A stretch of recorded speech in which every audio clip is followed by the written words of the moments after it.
Hey, everybody. Welcome back to another episode of Just Two Dads with my co-host, Mr. Shawn Francis. I am Brian Altunian, and today's conversation is something that is going to be, I think, very, very interesting for us to participate in. I think for all of us, just the simple task of getting your hair done, getting your hair cut, can be overwhelming, even for the neurotypical person. But if your child is dealing with some sort of neurotypical issue, getting a haircut can be a very traumatic experience. Luckily, there are people out there in the world that provide a safe and loving environment to allow the simple act of a haircut makes a huge difference in the world of our children with other issues. You can hear it in the background. It's going on live right now. So we're going to be with Billy and Roe from Your Kind of Cuts here in just a second on Just Two Dads.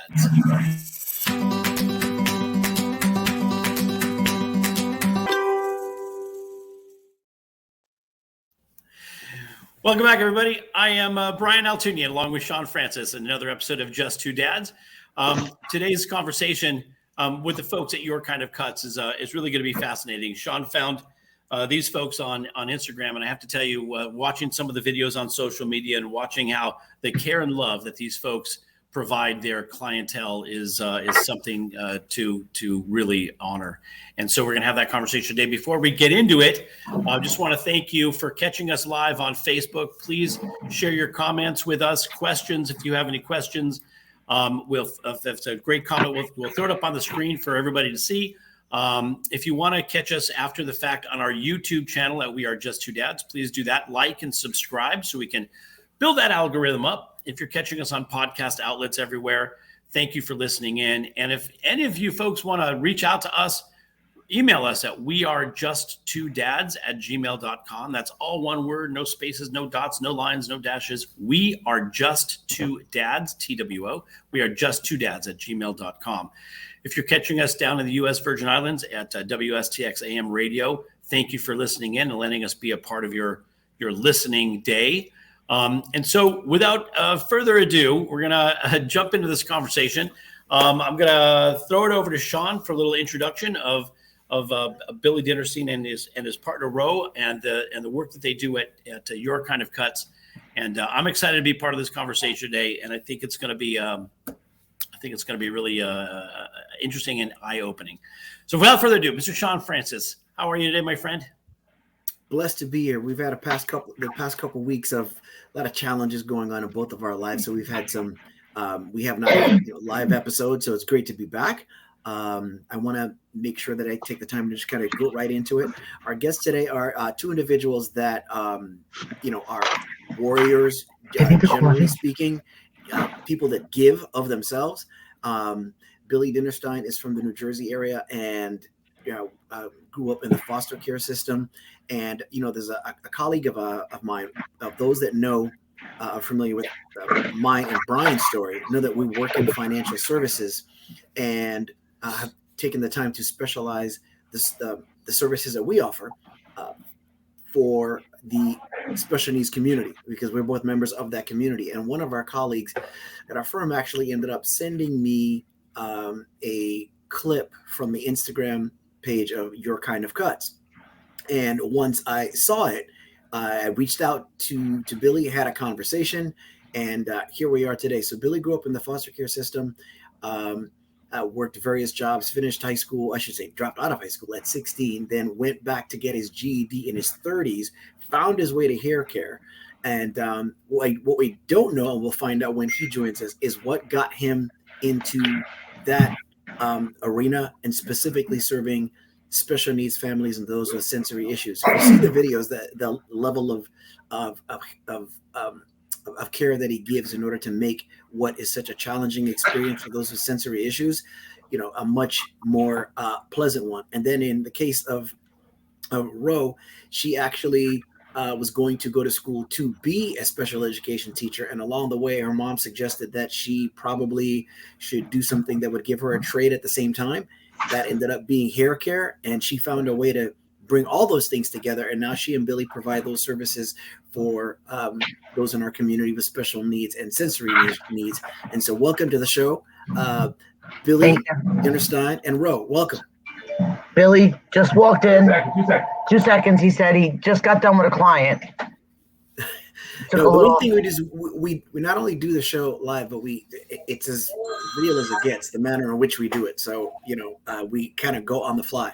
Why don't we start with you, since we have you with us, Ro, and tell us a bit about your story and how you got to where we are today. My story, been doing hair for 37 years. And Billy's been asking me for years to come work here. And I was busy with my own thing. And he kept making me make his shirts, but he would never pick them up. He would always make me drop them off. And that was his way of kind of getting me here to see what's going on. And then it was like a little fishing wheel. He wheeled me right in. And I said, listen, I'll do a Friday, 4 to 7. I seen how it was here. I said, I'll help you out on a Friday night because I was busy with my own business and doing shirts and my other job. And then the following week, I quit my full-time job, and I'm kind of neglecting my shirt business a little bit because we're busy here. We don't have any help but just me and him. Wow. So you guys, you are the only 2 barbers at your location. Yes. Oh, and here he is. I think we're the only 2 barbers in the country, to be honest with you. Good afternoon, everybody. How are you? Good. I'm sure it feels like that sometimes. Nice to be seen. Thank you. Sorry to keep you guys waiting. That's okay. So wow, she looks way taller than me. Hold on a second. Yeah, there you go. Lower your seat, dude. You're too tall. All right, there we go. So tell us a little bit about, individually how, because it's one thing to wake up and decide, or to decide in any way that you're going to be a hairstylist or a barber or sort of any profession. It's another thing to decide that you're going to offer those services to a specific community, and that's a little different. How did that come about? I got to be honest with you. I mean, I didn't wake up and decide I was going to do it. I think it just came to me naturally, to be honest with you. I mean, who in their right mind would decide to do this? I mean, I don't have any autistic children. Even people with autistic children who are hairstylists, they bring their kids to me. So they didn't even decide to do their own kids. Right. Amazing. Not something I decided to do. I mean, I'm not a very religious person, but I do believe in karma and everything happens for a reason. So I guess my personality and my work life kind of intermingled, and here we are. Here we are. Well, tell us a little bit about that path, Billy, because I have appreciation generally speaking, but especially with my own experience as a foster parent and an adopted parent, considering that you spent time in the foster care system. Tell us a little about that and the path that got you there, since obviously you didn't wake up and just decide it one day. How did it then decide for you? So to speak? None of it was my choice, obviously, right? I mean, unfortunately I was born in 1970, and nobody could really explain why things happened in the 70s, how it unfolded, but it is what it is. I don't blame anybody for it. Just unfortunate circumstances. I am a big believer that not everybody's meant to be a parent, right? Just because you can doesn't mean you should. Right. And unfortunately I fall into that category, and I seen a lot. I told my 13-year-old daughter, I hope that what I seen by the time I was 13, I hope she never has to see in her lifetime or deal with, right? It's unfortunate, and I can sit here and say how bad it was, but I know there's so many more people that had it worse than me, so it's not sitting here complaining about it. But I think growing up, being out of the foster system and growing up in Essex County, where we lived in Newark, New Jersey, which wasn't the safest place back in the early 70s, 80s. I bounced around Essex County a lot. Fortunately, I landed in Nutley, and I didn't know anything about Nutley till I got here. But being through the foster system in Nutley, I learned table etiquette and how to be respectful and polite to other people, and work ethic. I had to get up every morning. We had to go to work, and there was always kids in the house. You always had to share. It wasn't an option whether you wanted to share. you had no choice. You had to share it. You didn't get the new Jordans when they came out. You got to, hopefully there was a leftover pair that wasn't ripped up too bad, right? So, And not to make it sound, horrible. It is what it is, right? There was a lot of good things that came out of that too. And I feel even being in the system kind of dealt me a raw hand, to be honest with you, because I don't ever remember going to the dentist. My teeth are jacked up now, right? But I don't care. I take care of my kids first, and I didn't get to go on vacation, and I didn't get the luxury of having a new baseball glove every season. Like I later found out that the system's supposed to take care of you like that, right? Didn't know that these people were getting paid to have me there. So at the end, I had a little bitter taste in my mouth about going through the system. How I was allowed to quit school at 16 under the tutelage of the state made no sense to me. But again, it happened. You can't do anything about it except try to make it better. And that's kind of the basis of my life, right? Always try to do better than yesterday, right? And always try to leave a positive impact wherever I go. And don't cry about the past. There's nothing we can do about it, right? We move forward. And saying that, I mean, it kind of led me to where I am, right? Because you're always trying to help somebody in need, which is the way I grew up, right? Somebody tried to help me, and I'm trying to help somebody else. So that's what I known growing up. And now, having the great timing of going to hair school, jumping off a cliff and changing careers and going to hair school, allowed me to have a platform where I was able to help people where it wasn't so stressful to do it, because I'm not going to anybody. They're coming to me now. And the fact that they're coming to me and I can help just makes my job that much easier, right? I mean, I'd be busy doing something. I'd either be busy cutting hair or busy looking for work, right? Either way, I'm going to be busy. I'm glad that I'm busy cutting hair and they're coming to me and I'm not out there looking for work. And Billy, yes, go ahead. When you started cutting hair, were you cutting hair for just average person, adults, children? Like, how did you kind of get to where you are today? I have to be honest with you, the path for me getting here has been what I consider unbelievable timing. And when I walked away from, a pretty lucrative job that I was probably close to six figures, right? No high school diploma, working Monday through Friday. I was the boss, doing pretty well for myself. The boss came to me and he told me, he said, "You're making too much money." I said, "What the hell does that even mean, dude? Like, what's too much money? I don't know what that means." He might have been a little right on a couple of weeks, right? But, a couple of weeks he owed me more, right? But anyway, I decided that, at the time I had my first child when I was 21 years old. So at 39, my son was, starting his career in college. Consider I never graduated, it was a proud moment for me that my kid was going to college, right? And graduated high school was one more solid link in the chain moving forward. So I decided to, after being told I was making too much money and realizing that I was still young enough to maybe make a career change, and I was doing something that, although I was very good and successful at, it wasn't really me. It's just something that, I learned when I was 16 and learned how to do warehouse and trucking stuff. And, at the time my stepfather was working down in the port, so I learned how to knock down pallets and fix garage doors real quick when I was 16, 17, as you're growing up. But I just felt like it wasn't me. I was good at what I did. I liked what I did. It was easy. But I just decided, the path, would lead me somewhere else. And, I walked away, and I walked away in a good position that allowed me to kind of hang out for a month or two and kind of assess what I wanted to do. And believe it or not, like, we could have been having this conversation over a steak, because I almost went to culinary school instead of hair. And the mission when I went to hair school, to be honest with you, was not to cut hair at all. I vowed to have a job or a career that was unlimited, and I controlled when I worked and how much money I made and what was too much money, right? So a lot of independent things out there, a chef being one of them. So my intent was to be honest with you at the time, was to go to school, learn how to be a colorist, right? I mean, your wives and girlfriends and sisters and aunts, right? They go spend thousands. Sorry, ladies, but that's what it is. You guys spend thousands, right, getting your hair done, right? So I figured, what better way for a 39-year-old man to go out and hang out with some moms all day, right? Talking smack and doing color and getting paid very well. So that was the goal while I was in school. And the program was about 9 months. And I was 3 months into the program where my girlfriend came to me and said, "Guess what? We're having a baby. I was like, oh, wonderful.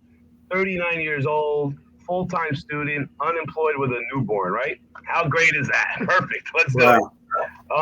So I almost walked away and went back to my old job with my tail between my legs, and I probably would have been miserable and kicking myself in the ass for it to this day. But I used it as momentum to pass my test and study a little harder and make sure you don't go out to lunch with the wrong people that day. Right? You have a test coming, and I passed everything with flying colors the first time. I actually received my GED, which was required by the state of New Jersey to get your haircutting license.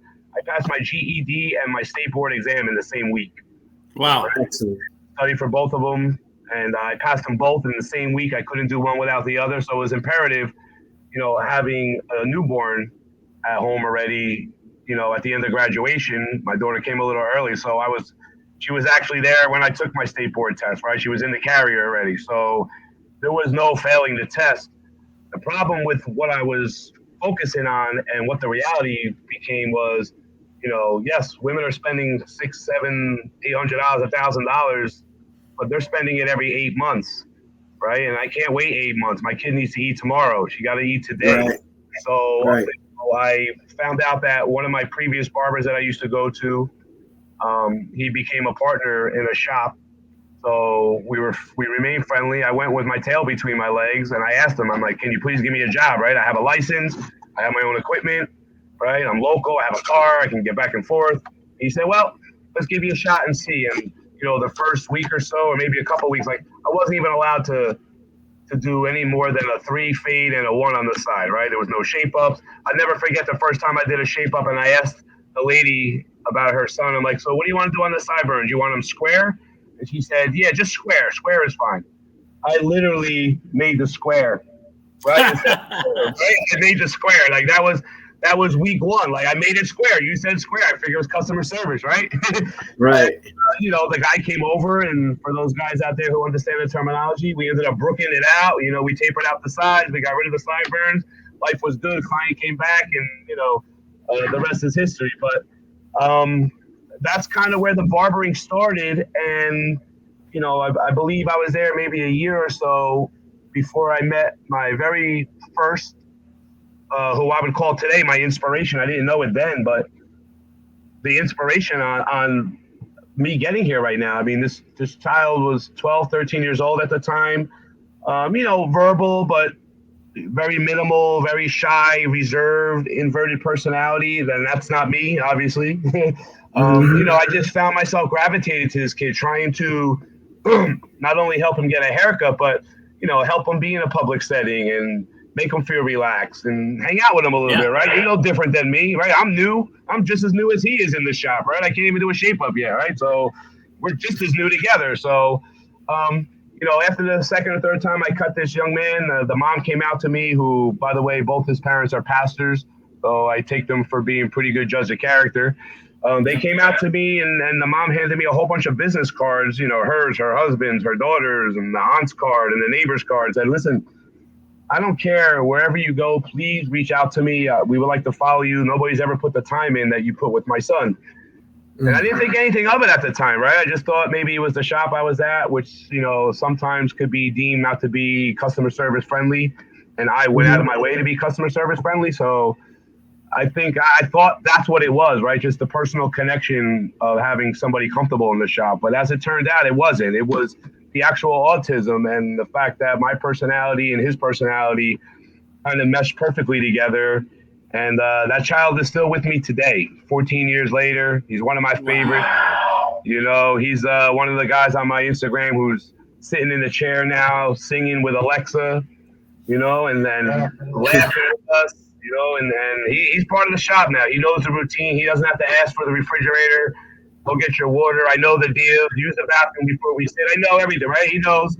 We know each other very well. The parents are very comfortable. And we're at the point now where his father sometimes will say, hey, Bill, I'm going to drop him off real quick. I want to run to ShopRite real quick, all right?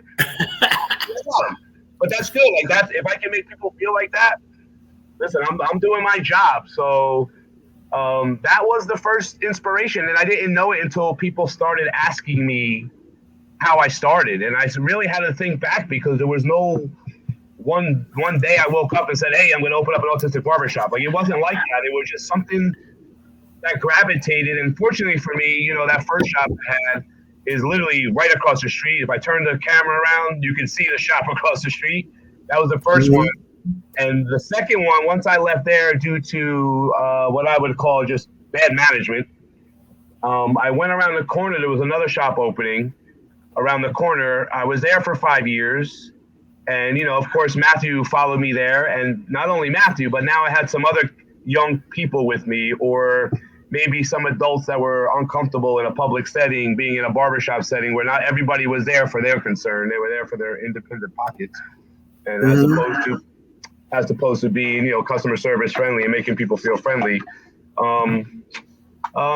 You know, I knew that the service was needed. I thought I'd be competent enough to do it.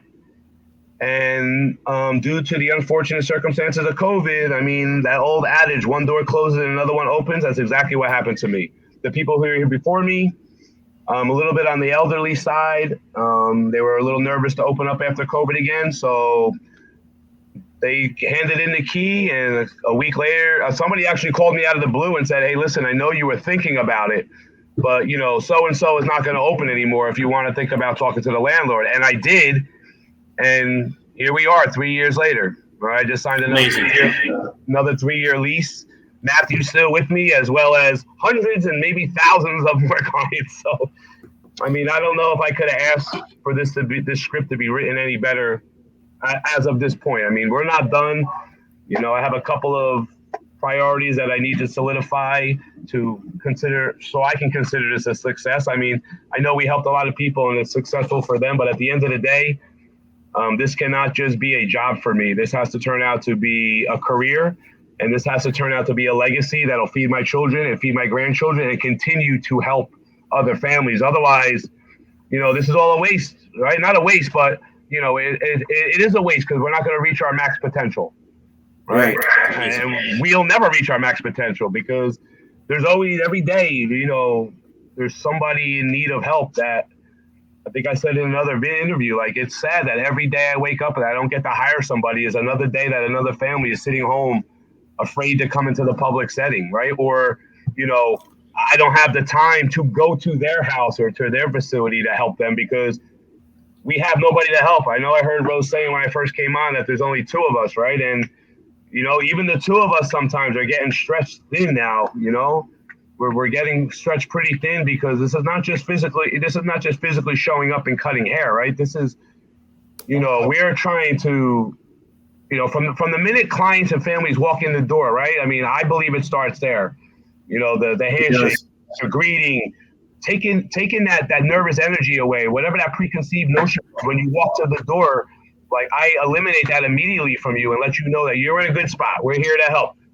And, you know, starting like that and ending in the same way, reassuring the kid that he's okay and we're going to have to do it again and he did a great job, right? That is mentally exhausting.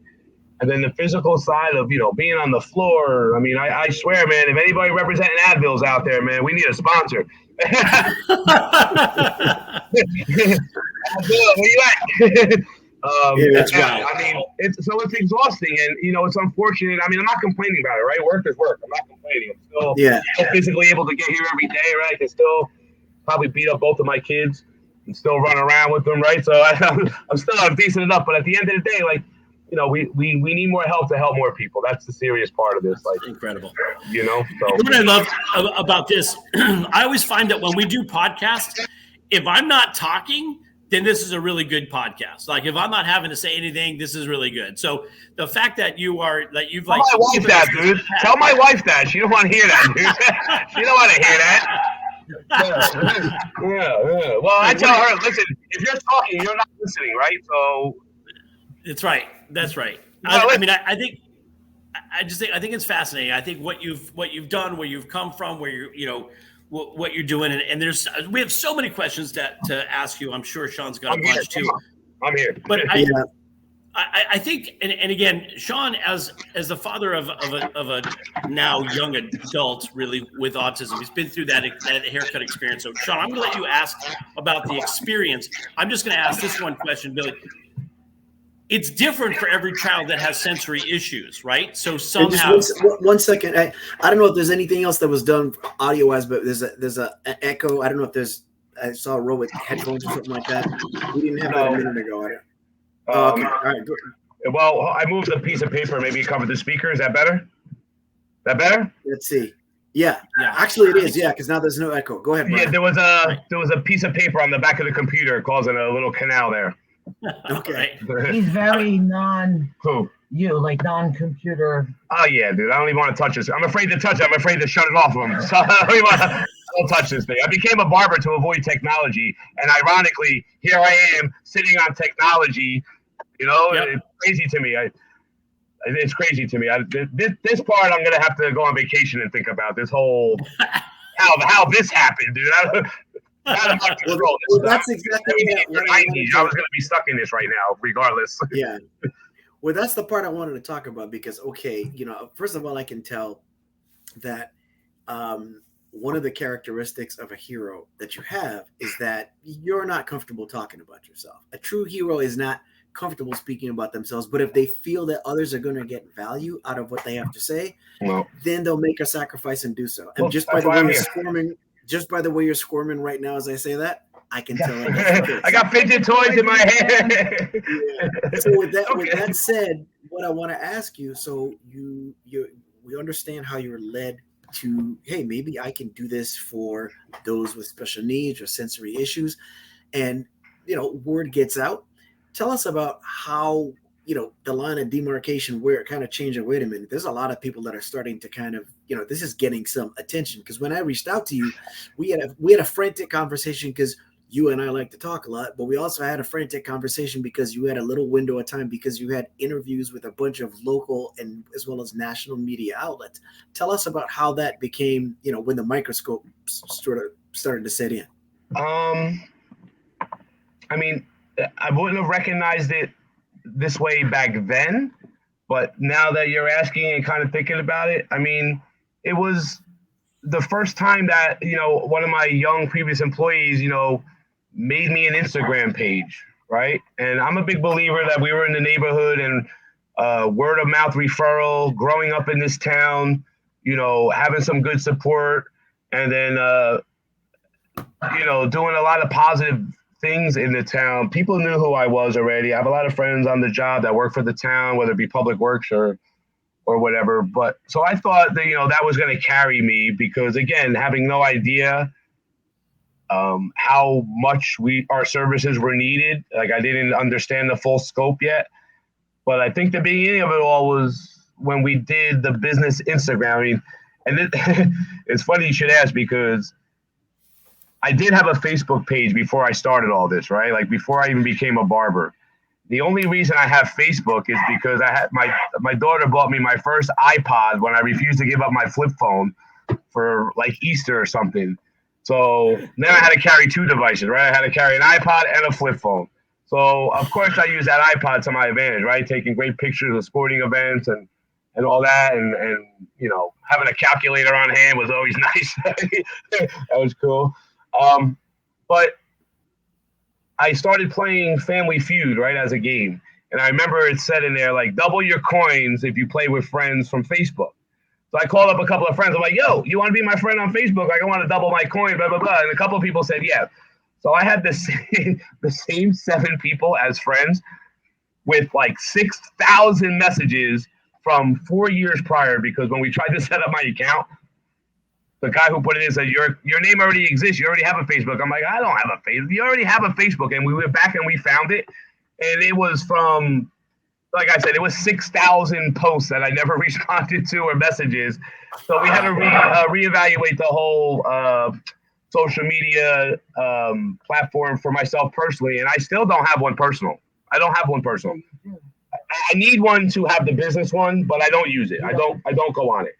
The only reason that I signed up for this because I became a barber to avoid technology, right? Otherwise, I would have been in computer science or something, right? Like, this is not really what I thought I was going to be doing when I went into the hair business.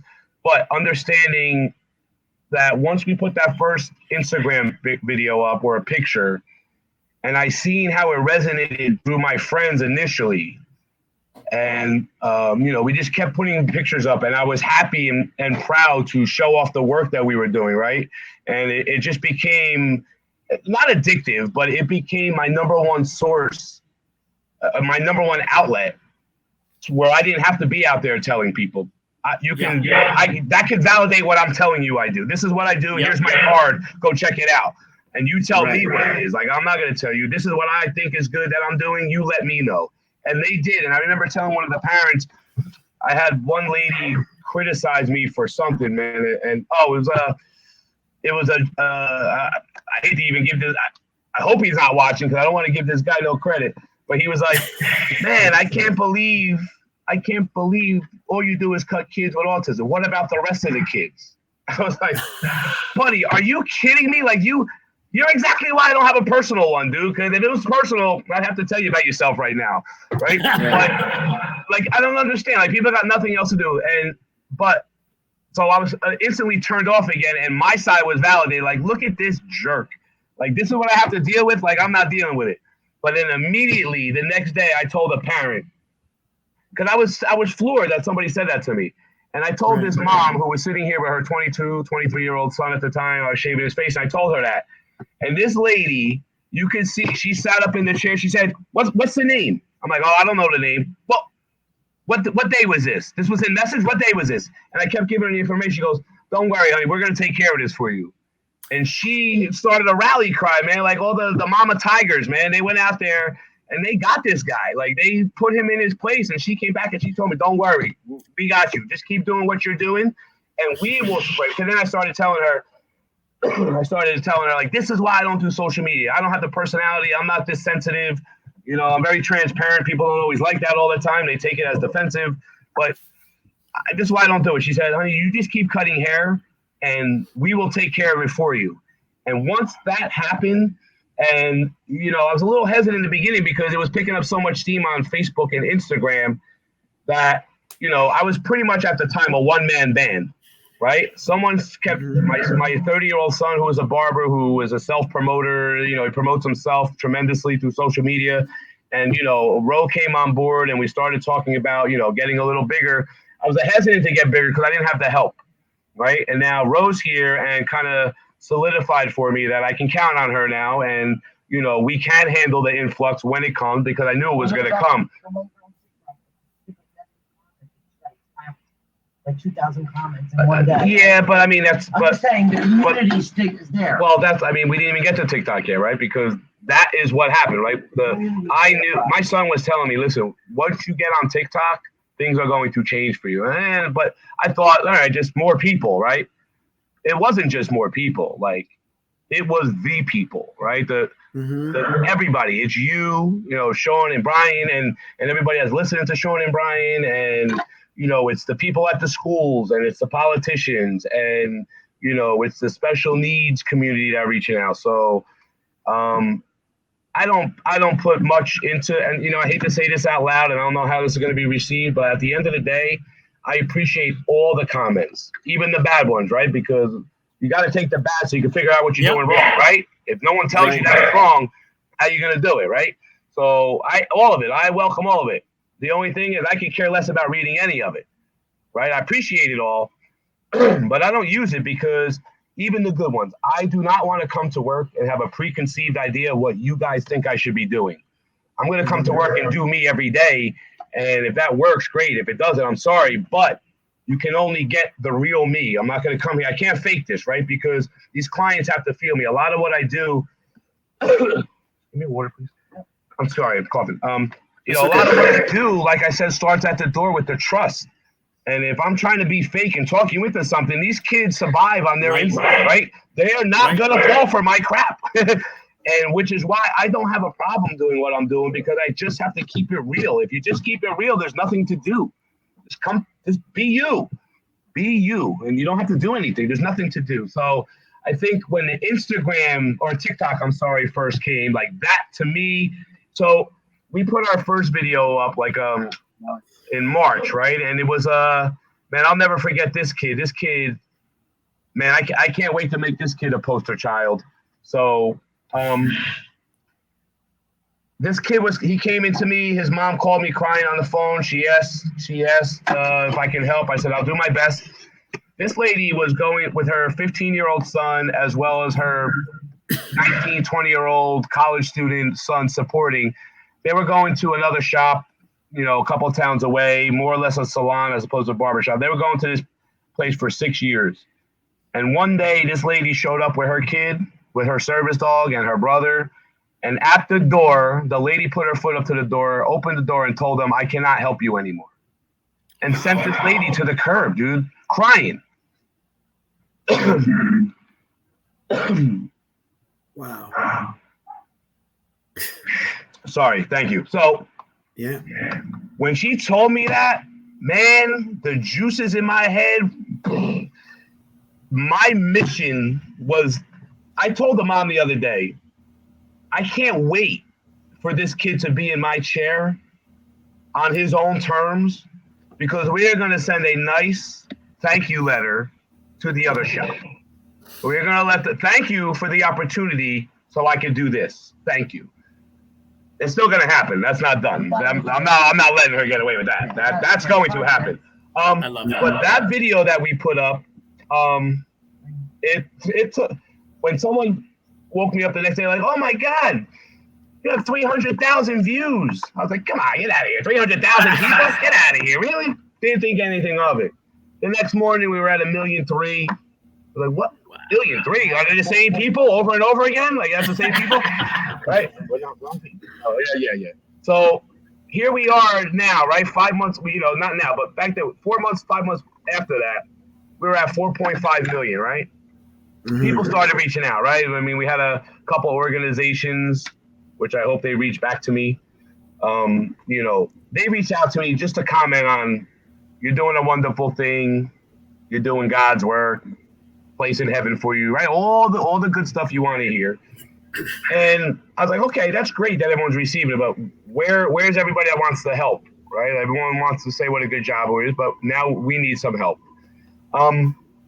So at 4.5 million, I thought that was great. And to me, it was so easy to get 4.5 million because that cut that's in that video, I do 4 or 5 times a month. Chasing a kid around, could take 2 hours. We could take a half inch off at every hour, right? There's no time frame for that. When we put the second video up, I guess the ones that you guys seen, that's at 10 million now on TikTok, and is being received and viewed like 35 million times on Twitter. I mean, I think I added up the total views on all the platforms. I think we're up like 210 million views. Oh my gosh. Right? Like, to me, it's absolutely overwhelming to me that so many people could be interested in what I'm doing, and I don't feel like I'm doing anything. It's a weird feeling it's a weird feeling to try to absorb, to be honest with you. And I mean, you asked me, how did I know that, the social media, like, I don't know, right? Because I don't believe we're done here. Like, we're going to keep on keeping on, right? This isn't done. This is the beginning. So how it's going to turn out, ask me this question again in another 15 years, right? And I could probably tell you something different, right? Because I'm sure if I keep doing what I'm doing and it's being received the way it is, I'm sure we're going to continue to do more great things in the future, and not just in a small aspect here in my shop with 3 stations, right? There's kids all over the world. The week after I put that second viral video up, like 2 weeks ago, I physically took phone calls on my cell phone from the UK, Canada, and Thailand. It's like somebody reached out to me from Thailand to tell me what a good job I was doing. Like, it's unbelievable, and there's no end to this, right? You asked me how it helped. I don't know. Like, right now we're good at this point, right? We'll see how it turns out. But incredible. Yeah. Incredible. Shawn, no, you're just sort of. I'm just taking it in. I'm taking it in because, we always say that, we would end the show after a while. I got to a point where I thought about it and I said, there's no such thing as special needs. Everyone has the same needs. Yes. You might need special mechanisms and accommodations to get the needs, but a special approach needs to be heard. Right. Special approach, and right. And everything you're talking about in terms of how you face the challenges, that were set before you, how you respond to your dignity being challenged, or helping other people when their dignity gets challenged, and then other people who might be listening that might want to start a business, a purpose-driven business.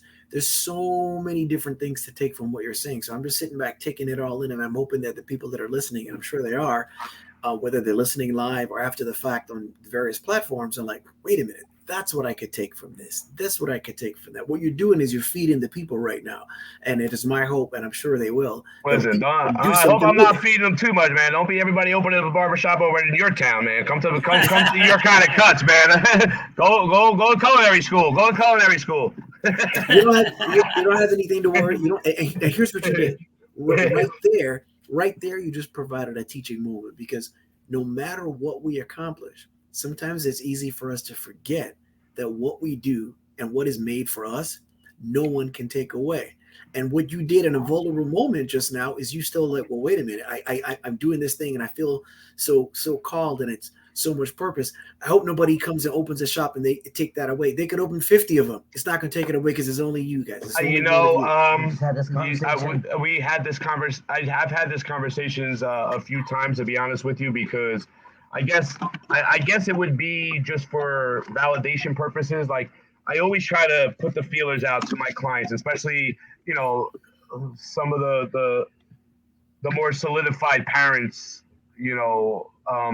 I always question how are you viewing me, right? Like, what do you think about this, right? Just to kind of, somebody told me once, which is a great model that I'm trying to abide by right now. I heard it from somebody. It might be a famous quote. I'm not sure, and sorry if it's a copyright thing, but someone told me that if you're the smartest one in your circle, you're in the wrong circle.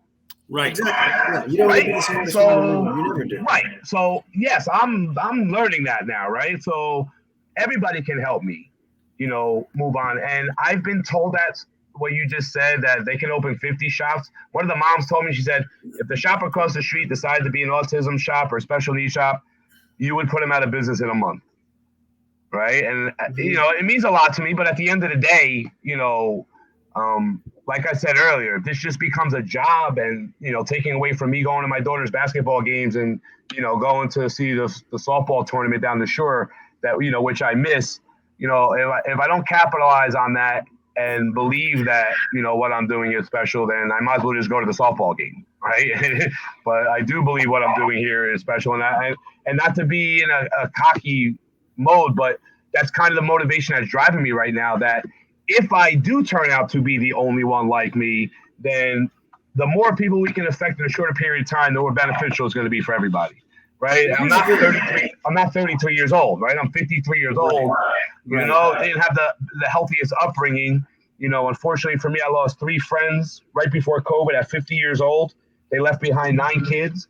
I was fortunate enough to make it through COVID, to not find out that I didn't have heart disease or diabetes, right? I mean, that's how a lot of people found out. Yep. Right? So, and then to come out and open up and do what I'm doing now at 53 years old, like, I completely understand everybody has an expiration date. And, it scares the crap out of me, not on the religious side. I'm not afraid of the end result, because I know it happens to everybody. But just that an adage that I heard a long time ago, which it didn't come into effect until now, like, people will regret more the things they didn't do than the things that they did do.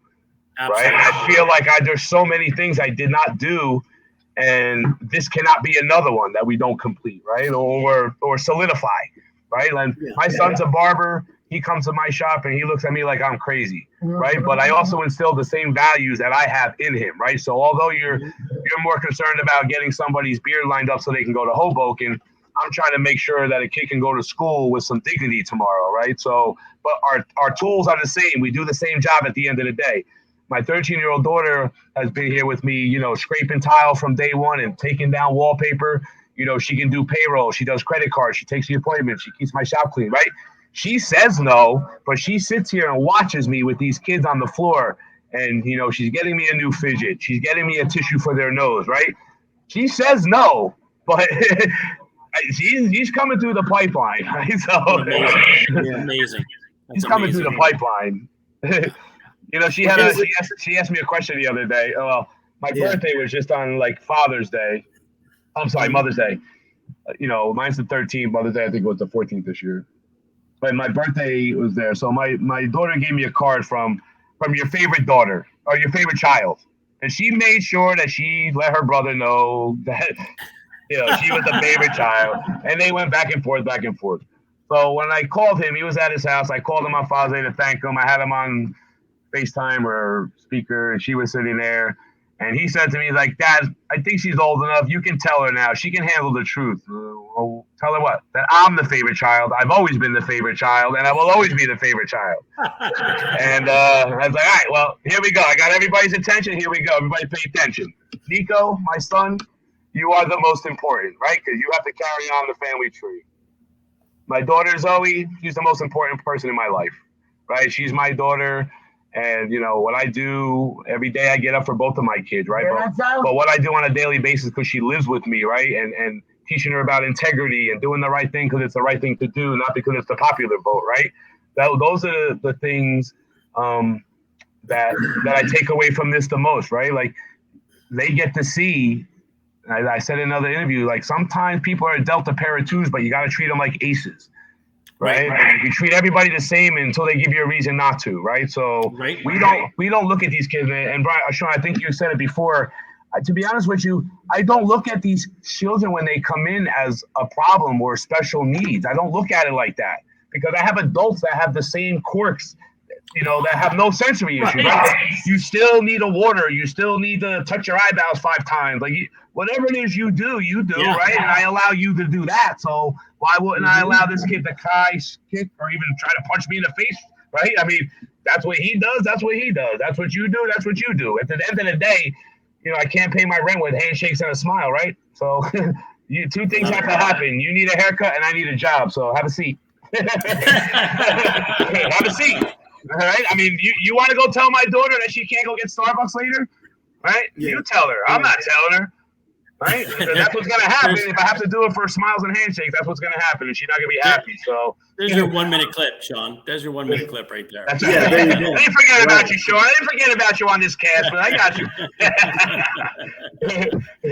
Yeah, no, but it's everybody needs validation, right? And no matter how, if you read stories about the greatest people, artists, athletes, actors, singers, whoever, as much as it's assumed that they're just so great that they have to know how people appreciate what they do, there's still a need to hear it. And we're not talking about ego. We're talking about being seen and being solidification. And that's something that everybody needs.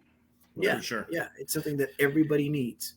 Hey, I just want to say one thing, because by the way, Billy, I will tell you honestly, we're almost through this episode. And I think if I did a word count, this is probably the fewest amount of words that both Shawn and I have ever uttered. And yet got so much information across. It was absolutely amazing. But I wanted to add this. So what are you saying? If I don't become a hairdresser, I can be a podcast host? Is that what you're saying? So many things. There's so many things. It doesn't matter what you choose to do, because clearly your heart and your spirit is in the right place. So it doesn't matter what you do, my friend. You could have been just an average chef, but the love and everything that you put into it would make you the greatest chef in the world. So thank you so much for that, man. I appreciate that. Thank you. But I want to say this for others to who are hearing this. I mean, I think it's such an amazing thing, and I've noticed that you have a GoFundMe up on your Instagram as well. So, I mean, it's great that people are like, oh, this is the greatest thing, and you're getting a lot of attention and everything, but you guys also need some financial support, some financial help, right? And to be able to expand and everything. I'm going to throw it up here on the screen, and then hopefully we'll put it up on the show notes too, for anybody who's going to see this after the fact and, just want to support you and support the effort that you're doing to throw this in the GoFundMe. At some point offline, Shawn and I will have a conversation with you about some things that we can do to help you and your, to get to that goal of financial independence. But I think what you're doing is such an amazing gift to so many people, and you're a stand for so many people, that I hope that those who cannot be in Nutley, New Jersey, but can actually make a contribution and can help you to expand what it is that you're doing. And I think you having your kind of cuts all across the country in an organization that you control and that you run and that you If you could clone yourself a few times, that would be an ultimate. I want to thank you for that, because I don't want people to have a misinterpretation of what that GoFundMe page is really up there for. I mean, people, like you said, everybody wants to ask, and they might not be able to get to Nutley. They don't even know where Nutley is, some of these people, right? So that we achieved a little bit of what we were trying to do with the initial GoFundMe page, which was, to get ourselves a nice canopy, and so we can go out into the schools and go to these events. These banners behind me were part of it, part of the canopy, the tablecloth thing. So we did it. We did do that. And rather than shut it down, there was a little thing, I believe, in there that said, although this event has been closed, you can still contribute, right? So we changed that recently when I seen, how accommodating everybody was after the last video for exactly what you said, Shawn, that people want to help, but they're not in Nutley, right? So we took that money that was just generated in the last month, and we just ordered all new fidget walls and sensory boards and interactive projections for the kids that can interact with the lights and stuff. So that is all fine and dandy. My daughter will be fine without a pool, and I don't need a new Cadillac. What I need is some tuition money so I can have some leverage on getting people to help. I can't stress that enough, that all this will go to wayside if we cannot continue to keep on what we're doing. This is just a glorified, happy life for me, and at the end, it doesn't help anybody. And again, if I got to miss all my daughter's softball games for nothing at the end of it, man, I mean, nothing more than just a job. So that money is going to be used for tuition. We're trying to influence some young people or even some older people to maybe change careers at 39, right? And go to hair school and do something. I don't want the excuse to be money, right? So if people want to help, just please let them know that's where the money is going. Here in Jersey, barber school is probably $15,000, right? Probably 9 months out of your life, full time, 3 to 6 at night, right? Part time is a little longer because it's only a couple hours a night. But it's expensive, and I don't have it right now, right? I mean, I don't have it because there's just two of us, and what we're doing together with two of us is making sure we pay the bills and having clean stuff, right? There's no extra right now. So listen, man, I have to be honest with you. I think I mentioned it before, and not to get all too deep and too far ahead, but at the end of the day, man, like, if I can solidify my daughter and my kid's future today, I would do this for free. I truly would, because like, it would be so much better to do it for free. Like, why not? I work because I have bills to pay, man. If I had that 6 figure sitting in there after college tuition, and I know I can, come out to all these towns and states that are calling for me, right? I have invitations for homemade crawfish in Louisiana. I'm going out here for crabs over here up in Boston, and I got Kentucky people offering me bourbon. Like, I want to go, right? I've never been anywhere. I want to go. I would do it for free. I'm going to add something to that. I was thinking in my head, we've had people on here who have been nominated for and received the CNN Heroes Award, and I was thinking, you should be one of those people. And then I was thinking, we'll talk about it offline. Then I realized, I looked real quick, I Googled it, how to nominate someone for that. And I'm thinking, if we are to maximize moments, right? And this isn't about, because Brian and I created this show to uplift people and shine a light on those who believe in uplifting others as well. And I went to it, and it just simply tells you where to go to the page to nominate people. So I'm going to say to everyone listening, live or after the fact, if you're moved by anything here and you agree that this is something that people should know about, and if we heard what your purpose is in terms of carrying on a legacy and having people in as many positions to help folks as we possibly can, right? In other words, making bigger the tide that will rise all ships, then I'm going to implore everyone to go ahead and go to www.cnnheroes.com and nominate your kind of cut for CNN Heroes Award. Oh wow, bro! Thank you so much for that. The thought, whether it comes to realization or not, just the thought, and how you.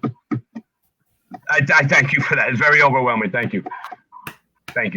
Yeah. Listen, really. Just know I am. I mean, You know, I don't know if it resonates through camera or not, but I'm extremely passionate about what I do, and it's not it's not to feel sorry for them or you know to feel like they need me for anything. I'm very passionate about what I do because it's good for me too, right? And to know that what I'm doing might sometimes be seen selfish in my own mind is being resonated so well on the outside that it makes it easy to keep going.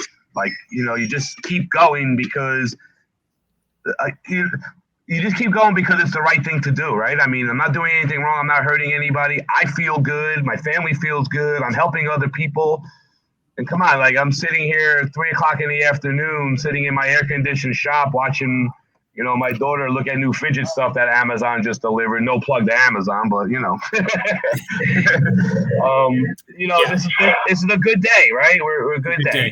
This is a good day, and I'm happy that you know I'm sitting here talking to you about something that A, I had no control over, and B, I never thought anybody had an interest in. To be honest with you, like it's cool. Listen, when you do God's work, He channels through you, anyways, right? You don't know how you're being used or how you're being viewed. I don't. You just do the work. I don't. Yeah, I don't. You know, like there was a show that I see. Like I don't know. I'm kind of looking like through a tunnel sometimes when I look at the end, right? Because you know the end's inevitable, right? Like it's coming. Right. And you know, a lot of things like start to stick into my head, and I'll never forget. I was watching a program. I want to say it was on Discovery Channel. I think it was Morgan Freeman's Inside the Wormhole or something like that. Something about space, right? And at the end of the episode, he said, in the grand scheme of things, like in all actuality, we can be the size of a pinhead living inside of a cow's stomach, right? Like because there's no end to what we can do. There's no limits. There's no limit to what you could do. That resonated with me so much, how small and how significant we really are in the grand scheme of things, and how temporary we are, more importantly, right? Temporary is the big word for me. And if I'm going to be temporary, people are going to remember me for as long as they can remember, right? So that's the way I see it. That's how we live forever. That's how we live forever. Right. That's what I tell my kids all the time. Like I'm so tough on you because the only thing that'll carry my legacy is how you walk in the street, how you carry yourself, right? When people look at you, I want them to say, hey, you're just like your dad, right? Oh, I remember your dad used to do this, or your dad was like that, right? And I tell her that as I'm disciplining her, like, you don't have to like it, dude. I'm not your friend. It is what it is, right? But this is the way it's going to happen. So you're working for me, and you're 13 in this crazy world we live in. You don't even know half the things you think you know. So listen to what I'm saying because I'm seasoned. Hey, Billy, we want to get this last because we think this will be a valuable answer here. We want to get this last question that we ask everybody at the end of every episode. I'm going to throw it to Shawn, who's going to ask you a question. I think it's going to be valuable for people to hear. Shawn, go ahead, because we're kind of at that point. Yeah, Billy, we want to thank you for the time today. It's just been fantastic. We always close the show by answering the following question with the following context, and I'm especially looking forward to your answer, which is this: our ability to change the world, right, is based on our willingness or ability to change ourselves, right, no matter how great or small. So with that said, right, give us just one example of a belief that you once held very strong, but no longer believe to be true. Oof, wow. Hold on. Repeat the question? One more time with the question? Yeah.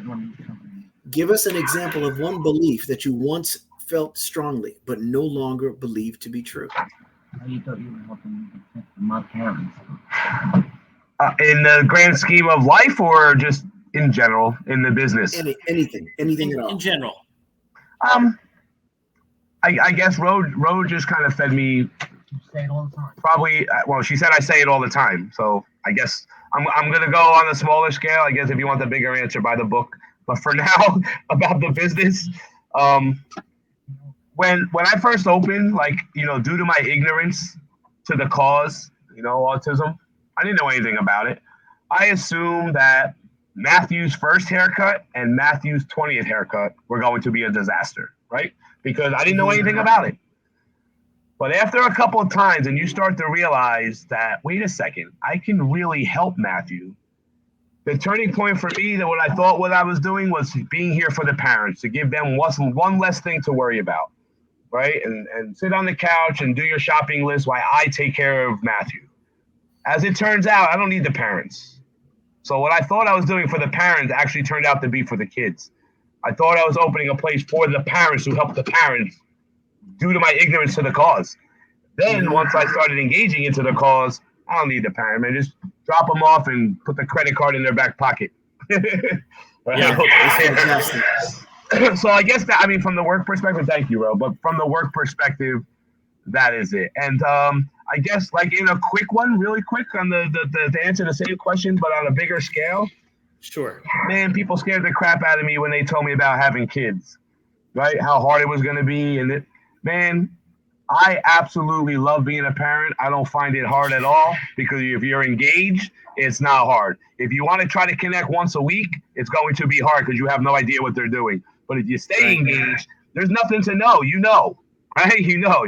And my daughter hates it sitting on the couch with me. So, you know, people told me, and I assumed it was going to be so hard, right? It probably did start out hard when I didn't have money and didn't have a game plan and didn't have any idea what I was doing as a father, you know. Now I look at it as I'm so happy. Like, my kids hate the fact I love being a dad. Like, they hate it. Like, they literally hate it. And, you know, even my son going to the city, like, hey, you're 30 years old. Like, don't forget your credit card. Don't bring your wallet in this time because I don't want to go back to the city tomorrow and get it. And, you know, same thing with my daughter. Like, hey, you're taking your watch, but it only works if it's charged, right? Like, you know, I tell my son the same thing. Like, don't take your car to the city. You need tires, right? Take my car, right? But, you know, it's still 30 years old. I'm still parenting. So, they're screwed. They're screwed. All right. Well, Billy, I have to say, as we wrap up, this has been a phenomenal hour. I knew it was going to be amazing, and again, you made our job very easy today because we could just sit back and have you, you know, talk and espouse, you know, this great message. And God bless you, and I hope that you have continued success. And we want to have a lot more conversations with you. And for everybody else, as Shawn said, CNN heroes, let's get Billy up there and get acknowledgement for the work that he's doing, because it really is truly amazing. Well, thank you so much again for the acknowledgement, Shawn, and Brian, for your time. And I'm sorry if I did over talk. No, beautiful. But, I mean, I have to be honest with you. I'm starting to really appreciate and love where I am in you know, my daily routine and in my life. And you know, if people can complain about all the bad things, then I feel I can come on and, you know, shed some light on some of the good stuff, right? And I love to talk. I'm a people person. I didn't make it through my life, you know, sitting in a cubicle, right? So right. It's beautiful. I love what I do. I love going out. Even my daughter's friends hate coming out with me because, like, oh my God, your dad talks to everyone. I'm like, but you have to talk. That's how you learn, right? That's how you learn from people, right? You learn by talking to people. So Absolutely. It was a pleasure to be on. It was my pleasure. Thank you. And if there's ever anything you need from me, I'll be more than happy. And thank you. Yeah, we would like to send you some merchandise if you don't mind when we disconnect before we hang up. I want to send you guys some merchandise. We'll do that. We'll wrap up here and then we'll stay on as we close this out. Yep. So I just want to, for everybody to know, listen, empathy and love always more important, and mostly important today too. See somebody, you see a situation that you don't really understand. Don't judge. Have some empathy. And if you look at the world through the lenses of love, the world is just a better place. You know, love to having this time with you. Shawn, I'm going to throw it to you to close us out, and we'll wrap it up, and then Billy we'll stay on for a few minutes. All right, thank you. Go ahead, Shawn. Thanks, everyone, again for tuning in. Remember, questions are more powerful than statements, and sometimes the question is, in fact, the answer. Let's try to be a little bit more childlike and less childish, and wherever you are within the sound of our voices. Thank you for tuning in, and we love you. We love you.